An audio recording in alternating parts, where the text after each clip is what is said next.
Guys, today is a big honor for me. Let me introduce you to the spiritual excellency, His Excellency Dr. Muni Adarsh, a treasure of wisdom and a Jain Muni monk. Guruji, I have been traveling all over the world from the last 25-27 years non-stop except the 2 years of the COVID.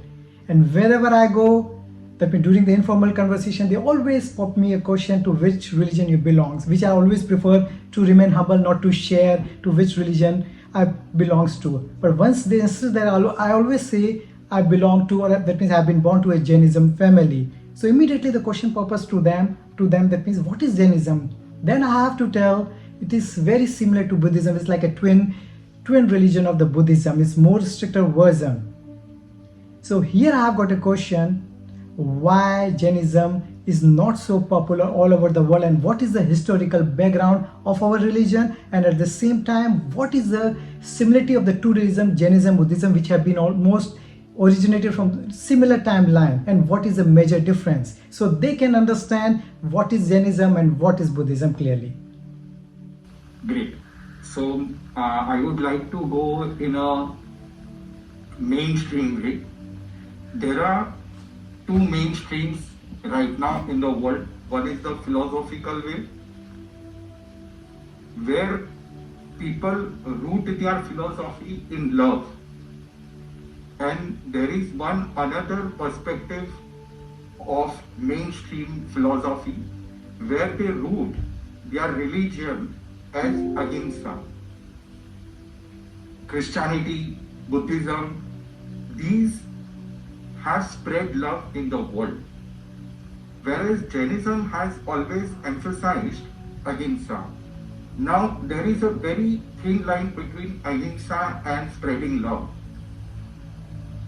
Love comes from attachment, detachment, whereas Ahimsa comes from the root spiritual potential. If you ask that what is soul made of, love, or soul is made of Ahimsa, the potential of the soul is Ahimsa. Now Ahimsa does not mean as switching off the light. When you switch off the light and the light goes off, similarly when you switch off Himsa, that is Ahimsa, that is not Ahimsa. Ahimsa is switching on your inner potential of sacrifice, sacrificing yourself for others' happiness. This sounds weird to local people. True. Ourselves, we live such a life that we sacrifice everything to achieve our potential of the soul and also for the betterment of the universe.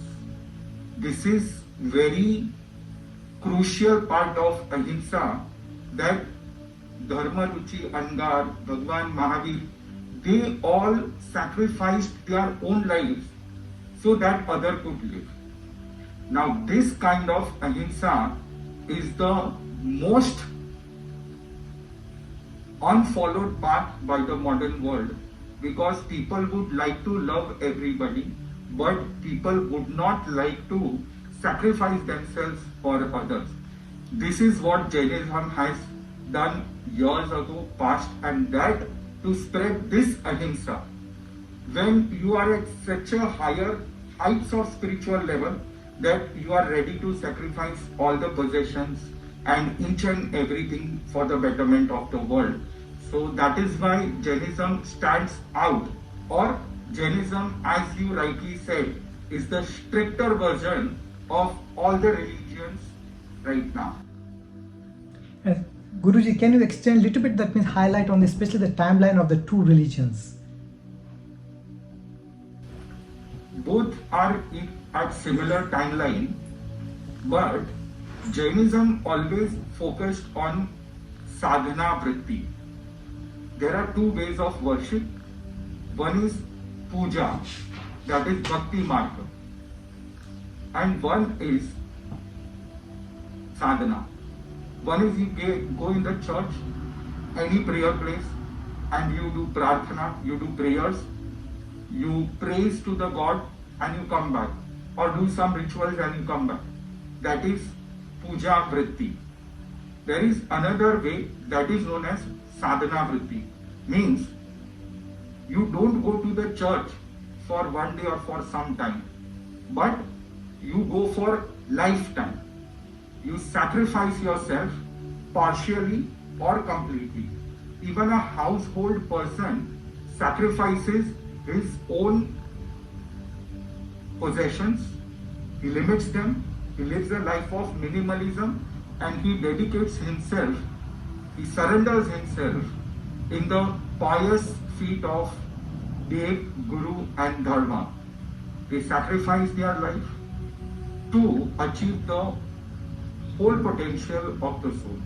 Now, similarly, at the same time, Buddhism also evolved, but Buddhism came with a focus of spreading peace, spreading love, spreading kindness without any higher level of sadhana. That is why people thought of relating themselves more towards Buddhism rather than Jainism. Although before 2000 years ago, it is said, our analytics or the geologists say that 40% of India was Jain, whether be it South India, Tamil Nadu, Karnataka, whether it be Northeast India, whether it be middle central India, that is Madhya Pradesh. Jainism had flourished at that time, 2000 years ago. But slowly, this sadhana vritti, the way of sadhana, was considered more harsh, or it was considered as more of sufferings, giving sufferings to the body. So that is why people could not live that life, and that is why gradually people started following the simpler way, that is the puja paddhati, going for 1 hour, 2 hours for the prayer in the prayer places, and that's all. Worshipping God became just a ritual as a part of life, not as a lifestyle. Jainism is a lifestyle, whereas nowadays it is practiced as just as a puja or just as a ritual. Let me go for further, Guruji. That means what you have said, and it means 2000 years back, more or less, that means Jainism came into the picture. Now we are in the digital age. Whenever that means I've got an opportunity to interact with the GenZ, which I always prefer to speak because I feel they are very smart in terms of the technology, in terms of a lot of stuff. But in terms of the religion, in terms of the beliefs, in terms of the science of living, which I feel Jainism is, they feel religion is outdated, especially in the time of artificial intelligence, space, time travel, science. That means, so here how you, that means correlate Jainism for the GenZ, when they have that particular mindset, they have that particular exposure and the approach. So I would like to ask GenZ to actually read the philosophy of Jainism, because Jainism has a deep science rooted in each and every perspective, even in digital era. So suppose if I tell you that these days cloning was not possible for human beings, cloning was possible for animals but not for human beings. Now if you turn the pages of our Jain philosophy, Jain sutras, Jain original sacred texts, you will find over there human clone is not possible because of absence of neurolinking. Because we cannot create a brain, we cannot create a human. Human brain is the most complex thing which can be cloned, which cannot be cloned actually. You can clone the body, but you cannot clone human brain because it is the most complex thing ever. In evolution of species, of different types of species right now present on this earth. Now there is a new technology, that is neurolinking. That's true. You can link your brain to artificial AI. Now because of this neurolinking, it will be possible to clone the body and link your brain, and this is possible in future, near future, and believe me, this whole science is already given in Jain text. Now if you have recently seen the movie, I mostly remember, I don't remember the name of the director, but there was a film in 2009, Avatar movie, and similarly right now also it was released again, The Ways of Water, and the fire element is on its way. I suppose in December it is going to release. That's the James Cameron movies. You see that movie? Yeah. Yes, James Cameron. James Cameron, yeah. So if you read Jivabhigam Sutra, it is one of the sutras Jain text. Jivabhigam Sutra, if you open that, and there is one whole description of Eko Rup Manushya, means a place where aliens could live. And if you read the whole context of that Eko Rup Manushya, the human beings, alien humans, if you read the whole context, you will find that the whole cinematography used in Avatar movie, the glow fruits and the trees and the water and their way of living with the nature and each and everything is described same to same. So I just, when I saw the glimpse of that movie, I thought whether Jivabhigam Sutra is copied from that movie or that movie is copied from Jivabhigam Sutra. That movie must be copied. If you explore Jain texts, you will find so many such things, and you will be amazed, surprised to know that the modern technique of RAM and ROM, the neuro-linguistic programming of the whole computer system or the server system, is same as our conscious.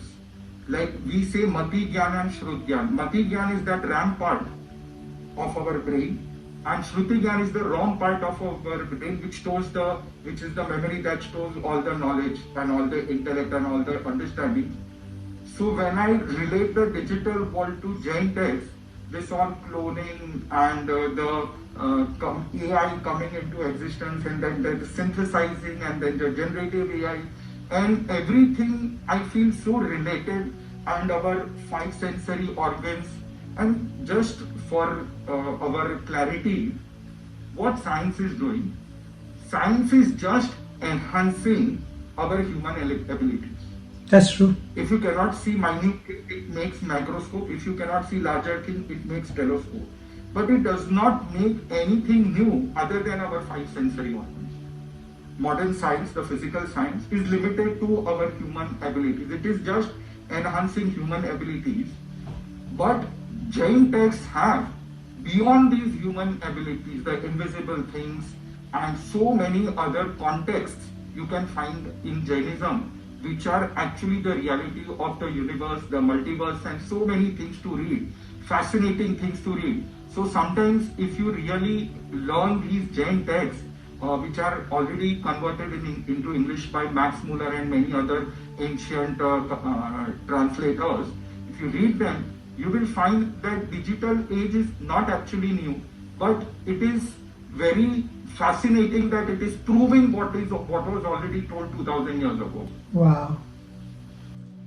Here I've got some questions, Guruji. That means when I used to be a child, that means at that time I used to have a lot of questions, and nobody used to satisfy, nobody used to quench my thirst. That means my grandmom used to take to the Jain temple. That means, and of course at that time we used to listen to the monks, and they used to narrate a lot of stories, but nobody able to satisfy my questions at that time. The way, that means you are speaking at the moment to the GenZ, that means you are speaking their language. That's the language that means GenZ prefers. Even at that time I used to prefer that to have a monk who can speak in my language to satisfy my questions. So that means that's very important. Sometimes I feel the Jainism has to speak in the language of the generation which is there on that particular timeline. Otherwise the Jainism cannot spread out throughout the world. That means what I strongly believe, this is a religion which has to be easily spread out all over the corner, because this is the religion of the living. This is the science of the living. Anybody can easily understand. During my childhood time, Guruji, that means I used to have a lot of questions, and those questions I would love to put you up again. You won't believe, that means, Guruji, that means, and I would love to ask you, that means why we should go for the vegetarianism or why we should go for the vegan one. What is the logic behind and what the Jain philosophy says? And then I'm going to share an anecdote related to it. Yes. So the first thing is, for our survival, as I said, that Jainism has a root of Ahimsa in sacrificing your own self. Sacrificing yourself for others. So we have to live a bare minimum livelihood, not for our sensory organs, but for our body to survive. Just it is that we need to give the nutritious part to our body, not to live for the taste or not to live for. Modern food is actually defined as a good aroma, as a good color, as a good taste. Only taste does not matter. Aroma and the crispy kind of touch, crispy kind of touch in the mouth, and the watery kind of touch in the mouth, these all are joined to the modern food system, modern eating system.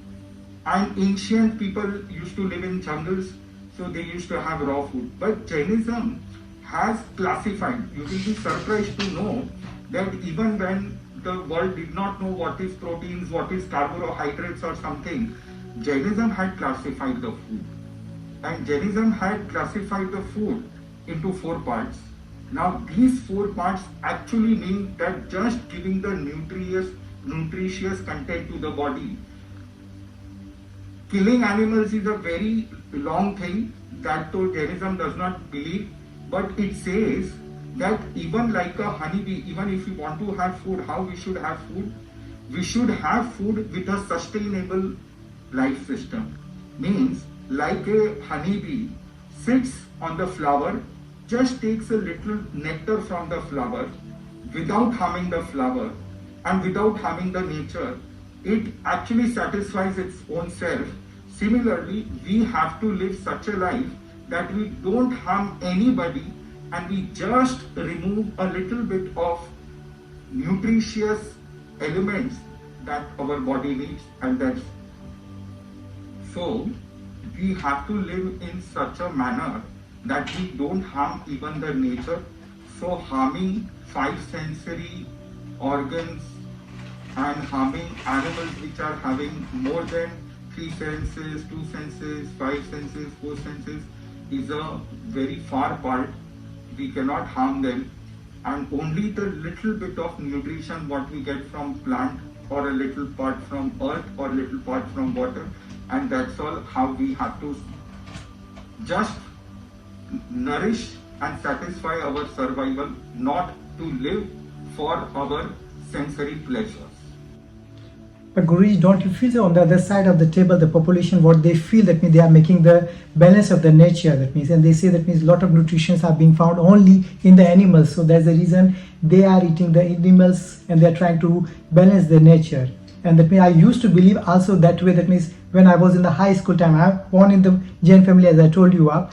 And during the 10th standard, that means at the time when you are getting young, that means the adulthood is coming up and you feel you have to be macho. And that means the friends nearby, they always push you up. That means without eating the meat, you cannot being the macho. That means, and you won't believe, that means I started eating the non-veg at the time, that means from 10th to 12th class. Although I was in the Jain family, but of course, outside of the home, I used to go to other friends and I used to have it. And as soon as I entered into college, one of my very close friend, his name is Hemant Porwal, he gave me one book. And you won't believe, Guruji, that means that book inspired me so much, because it was so much with the scientific logic, not only that means in terms of the body wise, in terms of the soul wise. And that inspired me so much that means immediately the next day I left everything. So that means I feel that explanation has to be given to the GenZ or to the Jain young generation which are coming to the temples. That means we should speak in the same language. I wish somebody could have told me at that time all these scientific logics why we should not have the non-vegetarian food. So that would have helped a lot.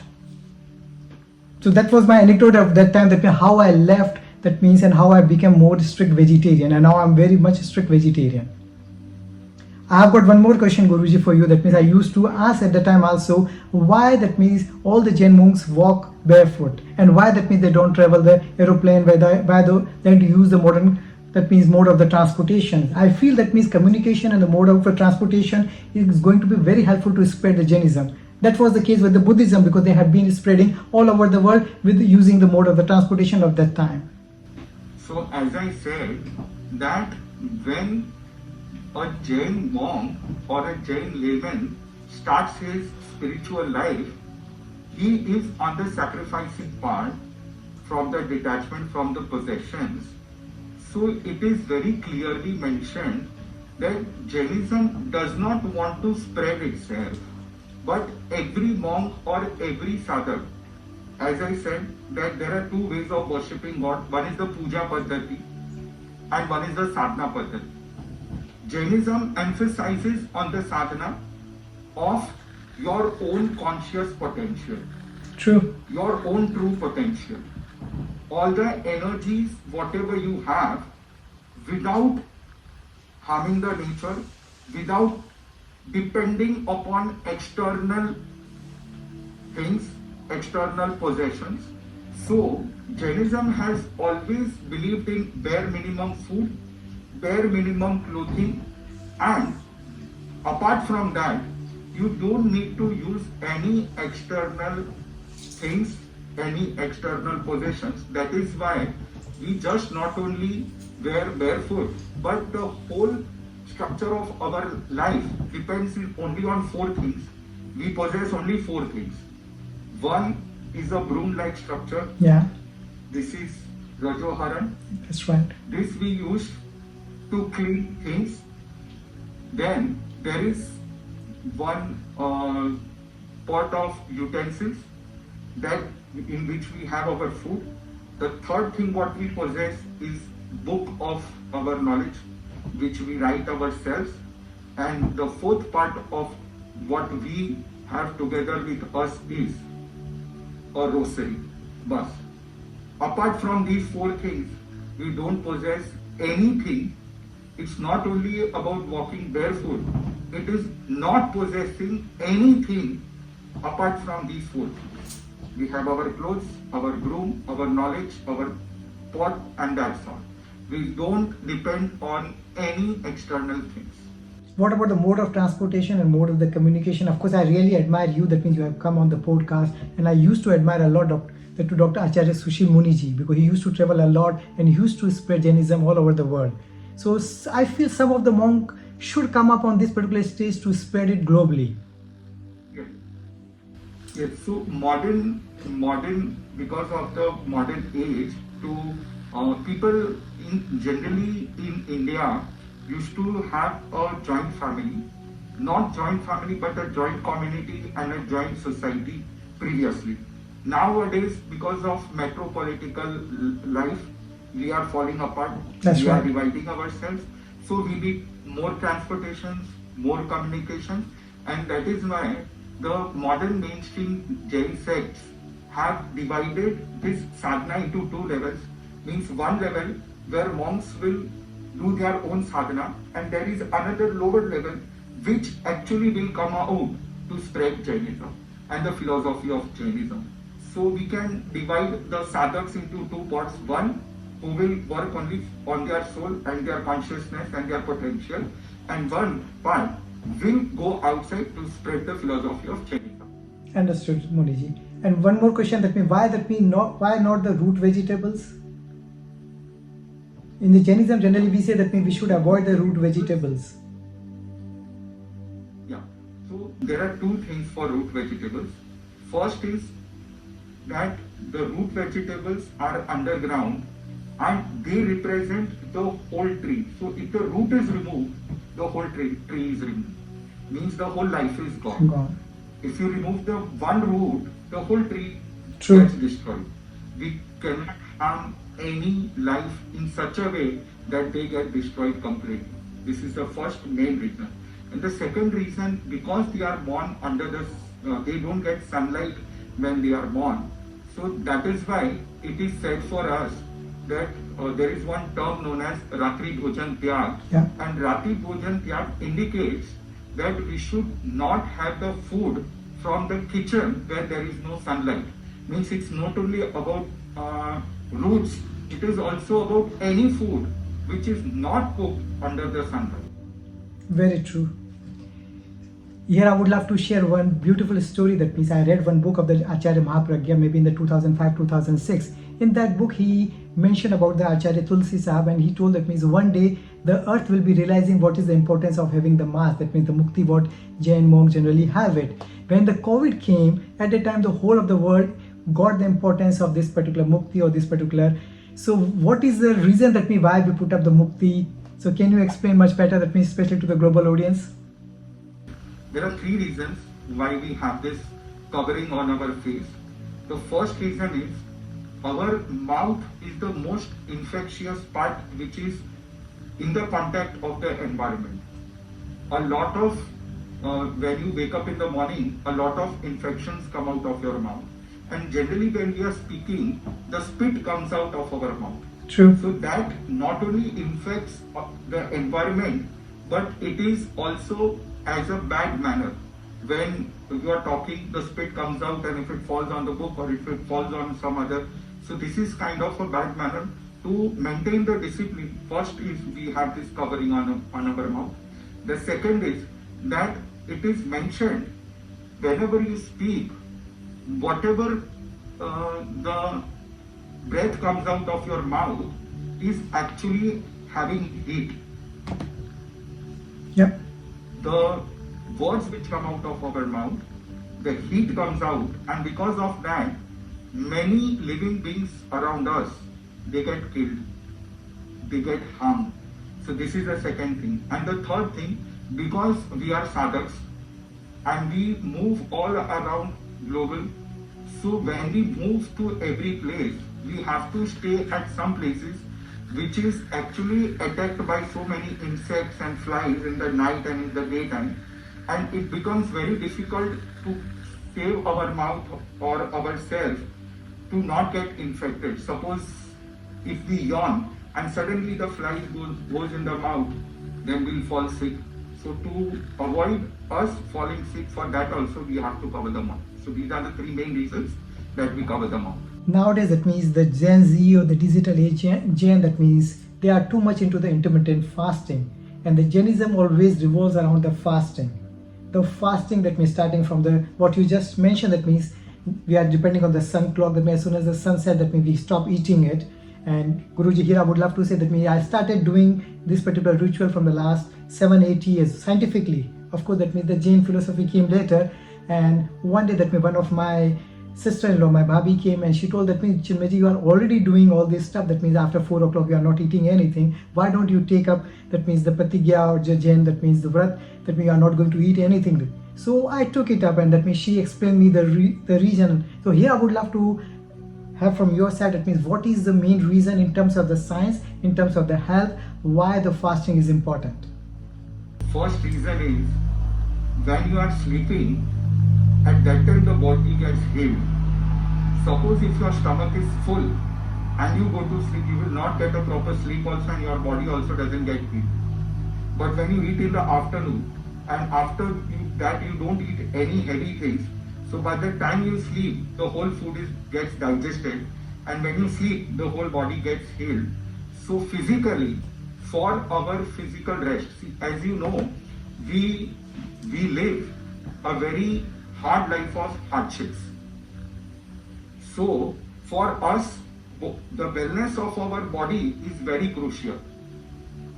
So this kind of discipline is a part of our preventive wellness. In school, we were just taught prevention is better than cure. But we never knew that what is preventive wellness. And the highest source of content of preventive wellness you will find only in Jainism, because our whole life is dependent upon preventive wellness. We cannot afford to fall sick, because if we fall sick, then we will have to get dependent on outer resources, and for those expensive outdoor resources, we will have to do some other things, or we will fall into the trap of being a layman. So to save ourselves from that greedy part of the, or possessive part of the world, or worldly pleasures, to come out of that, we strictly follow preventive wellness, and intermittent fasting is the root of prevention of any disease. This is the first rule what we follow actually. And for healing, this intermittent fasting is the most essential part. Now, second thing, under this preventive wellness, generally people feel acidic in the night. Yeah. In the daytime, people generally don't feel acidic. In the presence of sun, people generally don't feel acidic. Why? Because the stomach easily digests. It doesn't, in the presence of sun, our stomach does not need extra acids. It easily can digest the food. But in the absence of sun, when we have food, the stomach needs to release more acids and then we feel more acidic. Intermittent fasting helps us to prevent those extra acids and making our body alkaline. It helps. Intermittent fasting helps our body to maintain that alkalinity. Our body survives in alkalinity mode. So to maintain that 35 degree of room temperature, our body maintaining that temperature, our body being alkaline, this intermittent fasting is crucial in alkaline part of. What a beautiful religion we have, Guruji. That means such a scientific